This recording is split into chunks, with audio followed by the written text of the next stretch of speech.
what happens? They cut it up, right? They fabricate it out. But so when it's hanging and it's aging, unless they do like the wet age or the dry age, it's usually going to be hanging in a cooler like this for that. Average is 14 to 21 days for hanging time. So from there, and it's not going to have these cuts in here. So this is actually a picture that I took. This was when we took a meat judging team to one of the processing plants. This is how they do it. So they actually rib them out right here between that 12th and 13th rib. And this right here is your ribeye, and that's how, in that specific area, they're going to determine what your quality grade is. So that's why they look like this. But just imagine that this portion is just still attached up there, right? So from there, you're going to break down this carcass. So is this a full beef animal? This one right here. It's half, right? So these two together, I mean, they're not, but these two potentially could be both sides of it, right? So whenever a beef carcass is hanging while it's aging, it's not going to be all together. They're going to split it right down the middle, right? Now with pigs, with sheep and goats, they're probably not going to split them, but with beef carcasses, they always will. So on the rail, up at the top was what? The leg, right? And so then down at the bottom would be what? The head, right? So from that, we've got 4 different primals that we would first cut that beef carcass into. Who can tell me what the first primal is, the one that's closest to that shoulder, well, it is that shoulder area? The chuck. So the chuck is going to be that first quarter of that beef carcass. So I've got this fun little model over here, and I'm going to hold up the thing so y'all can see it. If you can't see it, tell me to hold it up more. But I did a program with AgriBility. Are y'all familiar with AgriBility? So those of you who are not, AgriBility is an entity within the University of Georgia. They do a lot with extension, and they supply services to disabled farmers and disabled veterans. And so what they asked is they got this really big grant to be able to do a program for their, really geared towards disabled veterans, and there was 4 different avenues that they could take. They could go on the mushroom production side, they could do honeybees, they could do vegetables, or they could do beef. And so whenever they decided those 4, they asked me if I would do the beef section for them because I'm located in a really good centralized location. I'm in the middle of Georgia, right? One of the guys is actually from Lamar County, which was the county agent over. So what we did is we did a 2-part series, 2 in-persons, 2 webinars, and we got it all set up. We had about 75 different disabled veterans that came for all these. But with this grant, they had some educational funds. And they asked me if there's any sort of like model or anything that would go well that would be a good teaching demonstration. And I had seen this before. So it's a beef carcass. I like to say when we're talking about this beef carcass, we're talking about veal because it's kind of small. It's not going to be the size of like an average cow. It's going to be the size of a calf so that it can fit on a table, right? So this model right here is just under $4,000, not including shipping. I, as a county agent, just like Tammy knows, there's no way we could afford something like that. But with this big grant that they had, because they wanted something hands-on, educational, that people could touch, pull apart, they were able to purchase this. And then from there, now this is just mine, and it can travel around. Anybody can utilize it as long as they take care of it, right? So now I get to go to cattlemen's meetings and travel around and teach this now that this big project is over. So with this, it breaks down into 21 individual cuts. Do you think there's only 21 cuts on a beef carcass? Absolutely not, right? But there's no way they can put all of the cuts together. So we were actually talking about it right before we got started, is that there will be cuts that you sacrifice to get certain ones, and we're going to break that down here in a second. But it does start off, and it breaks us down into our primals. They're all magnetized together, so this is our chuck, okay? So from our chuck,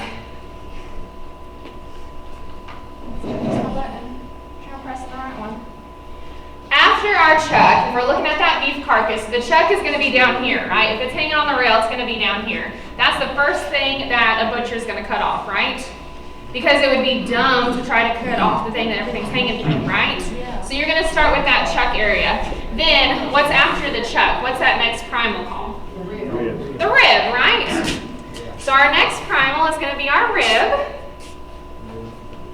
After our rib is what?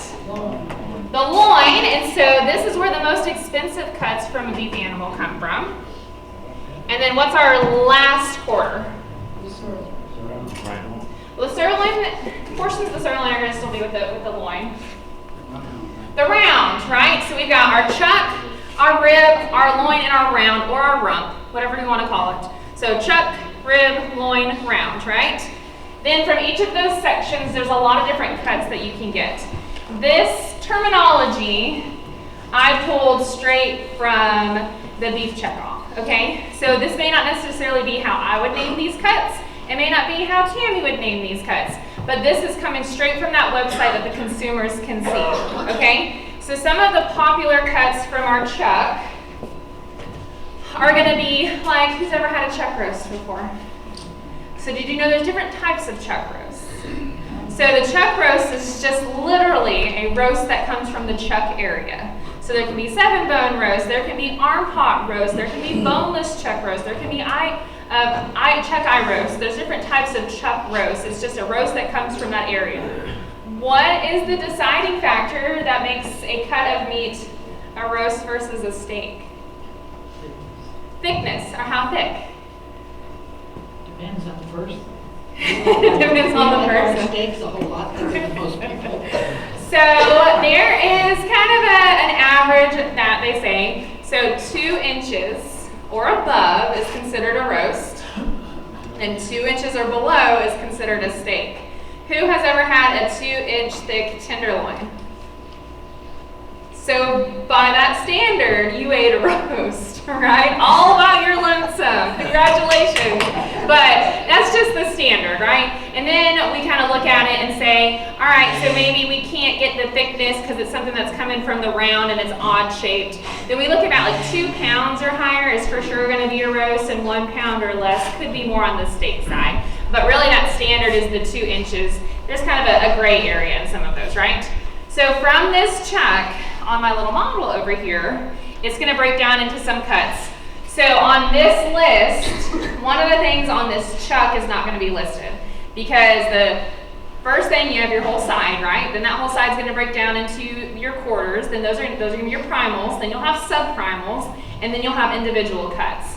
So on here, there's things called thin cuts, but those thin cuts are still going to come from one of these 4 sections. So in this model, it's displayed as one of those sections. So what do y'all think this is? What kind of shank? Four shank, right? There's 4 shank and rear shank, right? So you got 2 shanks on each side, right? So this is our 4 shank. So there are different cuts that you can get from the 4 shank than you can from the rear shank. So in the 4 shank, has anybody ever heard of cross-cut shanks before? So cross-cut shanks is that bone, and it's got meat around it. Who's ever heard of soup bones before? Yeah. So soup bones is going to have hardly any meat on it. So your soup bones are going to come from down here. Your cross-cut shanks are going to come from up here. Cross-cut shanks, technically you could throw on the grill and you could cook them. They're going to be a little tough, but those are things that you can cook as steaks, right? And then you got your soup bones, which you would just throw in a pot and stew down to make into a broth or something like that, right? Or give them to your dogs if you don't want to eat them. So this is our 4 shank, right?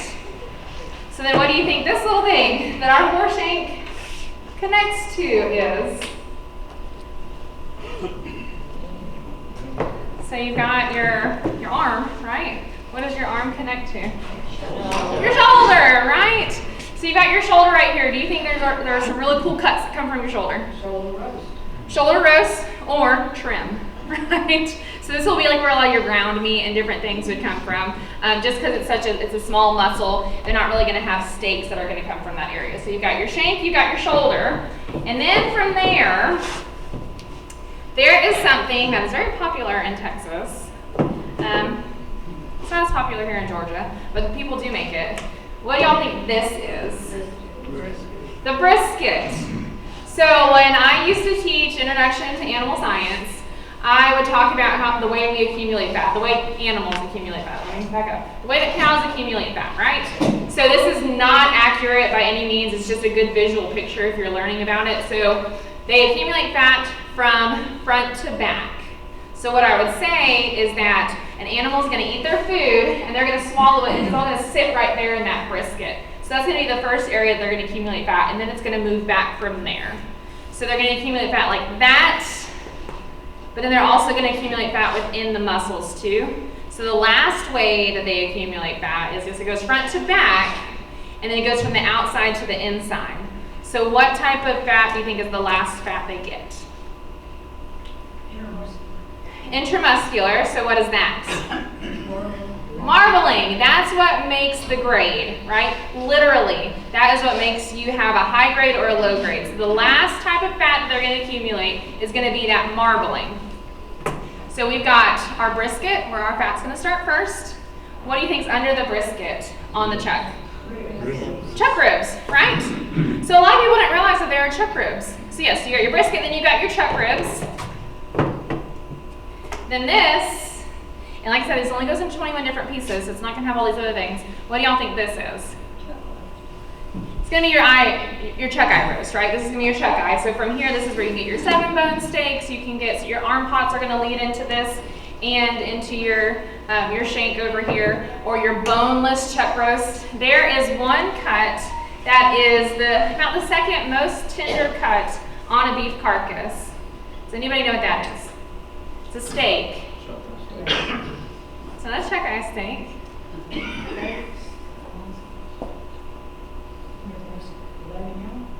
No, filet mignon's that's gonna be in your loin. That is gonna be the most tender cut. It's on my board up here. Shoulder fatigue. The flat iron. So has anybody ever had a flat iron before?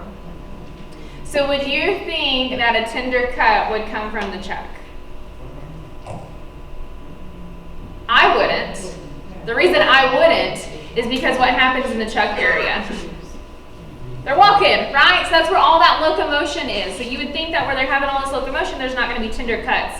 What's different about this flat iron is that it is in between muscles. And I keep pointing because we've already had some of these conversations. It's between muscles. You have to cut through certain muscles to get to it. So it's not just coated in there with fat. It's not coated in there and protected and not being moved. It's cushioned by muscles. So those muscles are moving where it's keeping this protected so it doesn't get tough. So from there, from our chuck, we go to our rib, right? So what cut of beef did we eat tonight? Bone-in ribeyes, right? This is the reason I say that we're talking with veal. This is our ribeye right here on this model, okay? So what kind of ribeye is this, though? Small. Plastic, right?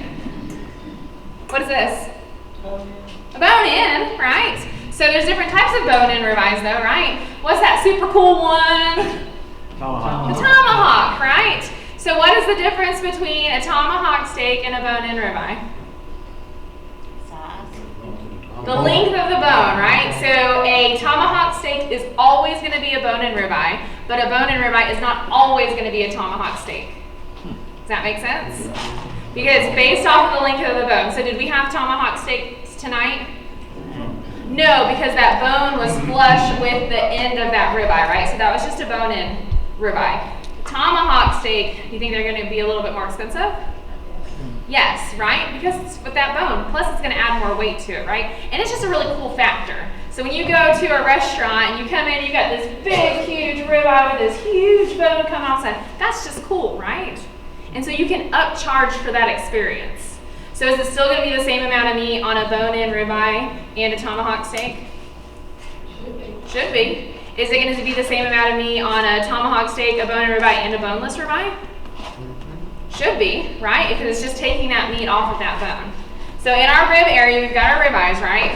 So then what is this? It's got back ribs on it. Do you think you just get one ribeye from the rib area? It's where you get your prime rib from, right? So this is going to be your rib roast or your rib roll is what we call it a lot of times, right? Rib roll. So you can have a boneless or you can have a bone-in rib roll. So say you send a steer to the processor and you want your back ribs and you also want traditional bone-in ribeyes. Can you get them both?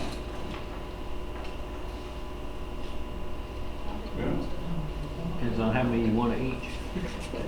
So the only way that you can get both is if you get one side as back ribs and boneless ribeyes and the other side as bone-in ribeyes. Because those bones that are attached to those ribeyes are gonna be what you're getting as your back ribs, right? Now I guess you could do half of it, you have half a plate of back ribs, but nobody's really gonna do that, right? So they're probably gonna do one whole side of back ribs with boneless ribeyes, and then the other side of the cow, they're gonna have it as their bone-in ribeyes. Does that make sense? So there are cuts, if you want one thing, you might be sacrificing something else that you can get back. So, what are these? Still in the rib area. Short ribs. Who's ever gotten short ribs before? So there's different styles of short ribs, and I'm going to show y'all here in a second. You can have a long style, and you can have a really short, kind of knuckled out style. But there's short ribs. The reason that they're the short ribs and not back ribs is from where they're at on the animal. Right? Back ribs are up here, short ribs are down here. And this last part right here is really just going to go into trim, and it's the navel.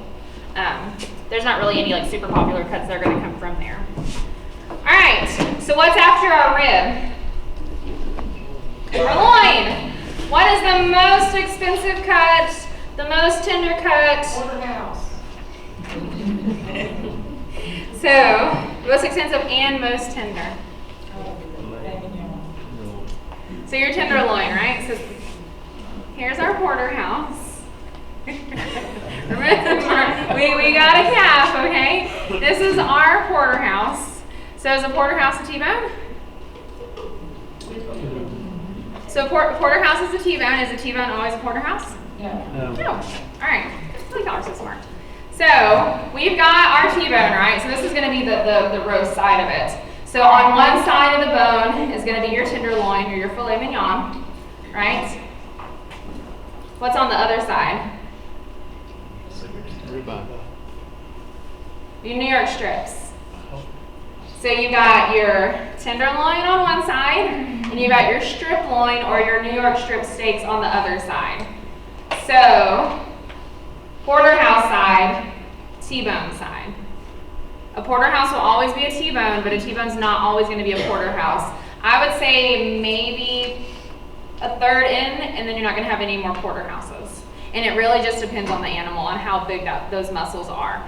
So I had a producer when I first started, and they were new, and y'all do a really good job raising cows. Y'all know what to do. You get them there from start to finish. You know how to feed them out. You know how to graze them. You know how to do all of that. But you may not necessarily know where all the cuts come from, right? And so my job as a county agent, but then my job as a county agent that specializes in meat science is to be able to educate you on this. So I don't ever tell anybody that they're stupid. I don't ever approach it. If they come in with a question, well then let's talk through it and talk about like, why it is the way that it is and let you visually see it. And so he called me, he was really pissed off at the processor and said, hey, I got all of these T-bones, but they didn't give me a dang tenderloin, they didn't give me a dang New York strip. What's going on? Like where are my high cost cuts trying to sell these things? And so I said, all right, bring your T-bone in. And so then what we did is we talked about that on one side of that bone is those tenderloins and on the other side is going to be those New York strips. He asked for T-bones and said T-bones are more important, so the processor is going to go for that. They're going to do what you put the most importance. So say you want T-bones, you want New York strips, and you want tenderloins, what's the best way to do that? One side has one and one side has the other. Or you take two steers and you have one steer that goes into T-bones and one steer that goes into New York strips and tenderloins, right? So there's a way that you kind of got to work the system. So if you get one thing, you may be sacrificing getting something else, right? So what is another cut that comes from our loin area, and it's gotten more popular, it's gotten more expensive. It's going to be further down. What do y'all think is on this area? And it's bigger than what it would actually look like.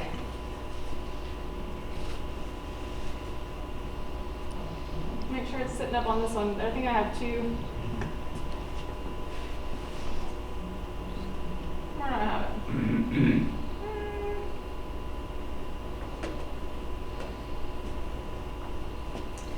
So what do y'all think this bottom part is? I think I have it on the thin cuts instead area. Starts with an F. Flank steak? Your flank steak. So the flank steak used to be cheap as dirt. because nobody knew what to do with it. And then they realized that people would pay high dollar for it, so it's gone up, right? So you've got your flank steaks, but then there's also another steak that, has anybody ever had like skirt steak before, carne asada? So what is that from? Carne asada, what does it come from? Your inside skirts and your outside skirts. So on every beef animal, they have 4 skirts, regardless of if it's a steer or a heifer, right? So every beef animal is going to have 4 skirts. They're going to have their inside skirt and their outside skirt. On one side, they'll have it 1 and 1, and on the other side, they'll have 1 and 1, right?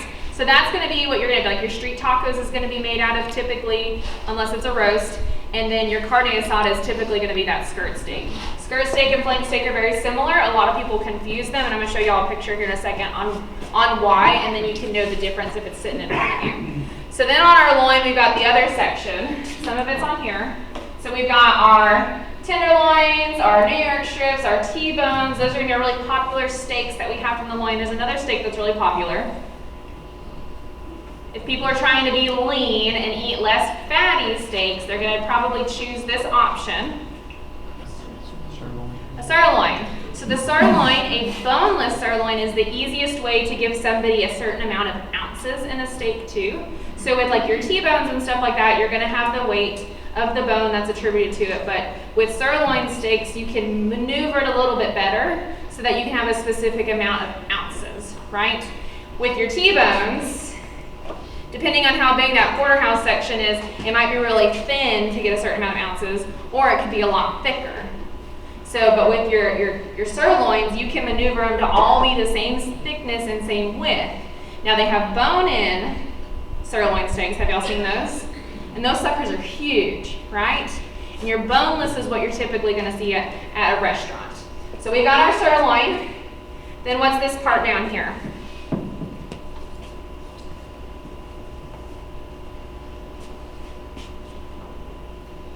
It's on this slide. Your tri-tip. So your tri-tip has become more and more popular. That's going to come from that loin area. So underneath the tri-tip, can anybody tell me what that word is? It starts with a C. Culotte. Your culotte, right? So most people have never heard of that. So culotte is one of those that majority of it is going to be in your loin area, but it actually also bleeds over into your round. And so that's something that you're going to pull off while those two are still connected to each other. So most high dollar cuts are going to be our loin. Then the last thing we have is the round. This is where most of this is typically, unless you like roasts, is going to be turned into ground. This is where if you want a lot of ground meat, you're going to sacrifice here and in your chuck. So then what's this? Rear shank. Your rear shank, right? Then this goes into a lot more different cuts than what I'm going to show you. But what do y'all think this one is? This is not the bottom round. It's not the top round. So it is a sirloin tip, okay? So it is going to come from the round area. Now it bleeds over to your loin too, and it's still part of the sirloin, but majority of it's going to be on this round section. So then you got your top round, which these are typically going to be into roasts, right? So you got your top round. And if you got a top round, what else must you have? A bottom round, right? So you got your top round. Then down here, you've got your bottom round, and there's a lot of different roasts that you can pull from here. But then you've got this thing. What do y'all think this is? This is going to be where most of your cube steak is going to come from. You can also get steaks from it that are not tenderized. Something you have on your face. Eye of rounds. This is your eye of rounds. So typically what's going to happen is they're going to pull off this eye of round roast, and then they're going to take... Do what? Show them the eye. Show them the eye. So this is going to be your eye of round roast. Now this is a really big portion of it, just like how our flank down here had more attributed to it. It wasn't just the individual eye. But this is where the eye of round overall roast is. And so this is what they're going to cut, and typically they're going to turn this into cube steak. So what's cube steak? So what makes it a cube steak versus an eye of round steak? What's the difference? Cuber. How do they cube it? run it through a machine. They run it through a machine, right? So they've got a tenderizer. It's going to go through like this, and it's going to come out the end, and then they're going to flip it over, and then it'll go through the other way. That's how you get those tiny little squares that are on your cube steak, right? So the only reason that it's considered a cube and not just a round steak is because it goes through that tenderizer. So that's what you're going to be, and we talked about different names in different areas. Y'all call it country fried steak, I call it chicken fried steak. That's what you're going to use to make that meal, right? So, we already kind of talked about some of them. And they say, what, there's no chicken in a cow? Well, you know what? You fry it the same way you fry chicken, right? So it's the way that it's cooked, not the way that not where it comes from. Do buffaloes have wings? But we still have buffalo wings, right? So, some of our thin cuts, but still come from these areas. You've got your flank. On your plate is your outside and your inside skirt. So your flank and your skirts are going to come from the same area. Your brisket's going to be up here right underneath. Where they're going to swallow all that fat into, right? And then your trimming. So every single one of these slides you saw trimmings. If you want more ground meat, you're going to sacrifice as many cuts as possible so you can have that ground, because there's only so many muscles on a beef animal, and if you are selling hamburger meat, then you got to sacrifice some of those cuts to get that hamburger meat, right? Some of our miscellaneous cuts, we've got our cross-cut shanks, we've got our soup bones, dog bones.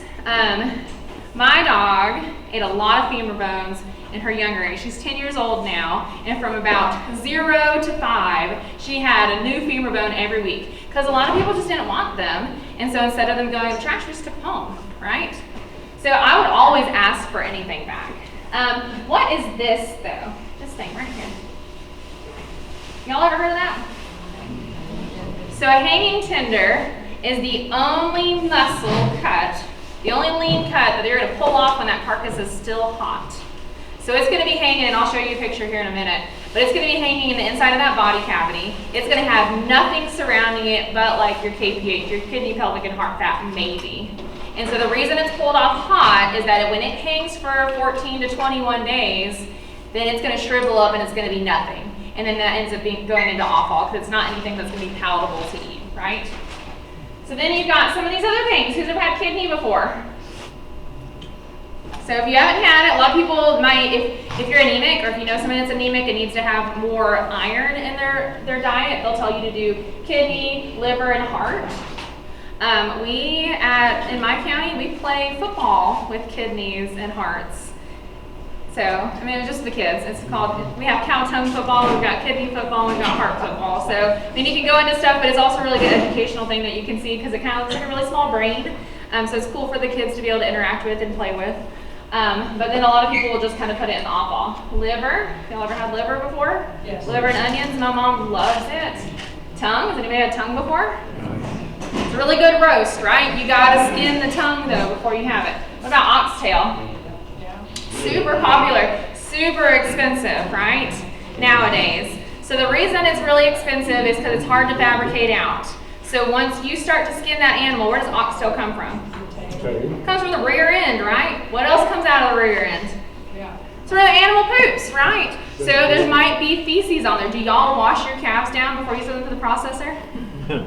None of y'all lie to me and tell me that you do that, because I know for a fact nobody goes and gives their animal a bath before they take it to the processor, right? Because you don't care. And so what happens is that's labor, that's time, right? So some people may not give it back because they don't want to put the time towards it.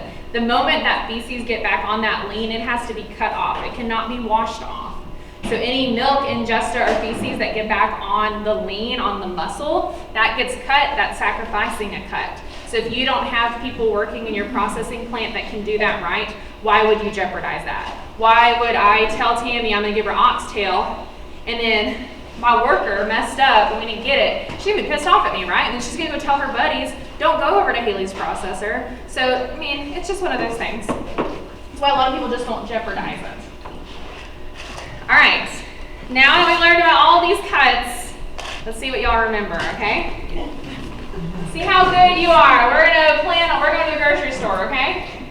We're going to the grocery store. All the labels are off all of these cuts, and you're there and you got to figure out your meals. What is this cut right here? Bone and ribeye. That is what we had tonight, right? If it was a tomahawk, this bone would have kept going up that way, right?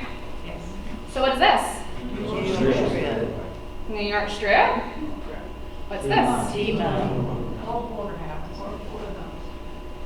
So this is our porterhouse. Why is it a porterhouse? Because Because you have the full fillet on one side and the full New York strip on the other side. What is this? This is a T-bone because you don't have the full tenderloin. You're getting down towards that tail area. So this is going to be considered a T-bone.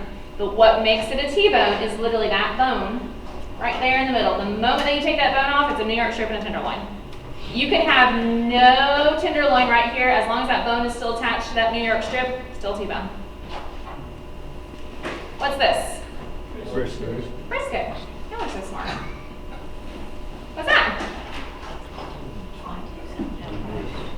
Tri-tips. The tri-tips are going to come from down here, right, in our sirloin area. So it's going to be our tri-tip. Sometimes people will confuse it with a really small brisket or the top portion of the brisket. Sometimes you'll see a brisket and it's broken into halves, right? A lot of times people will think that's the top half of the brisket. What are these? Tenderloin steaks. What are these?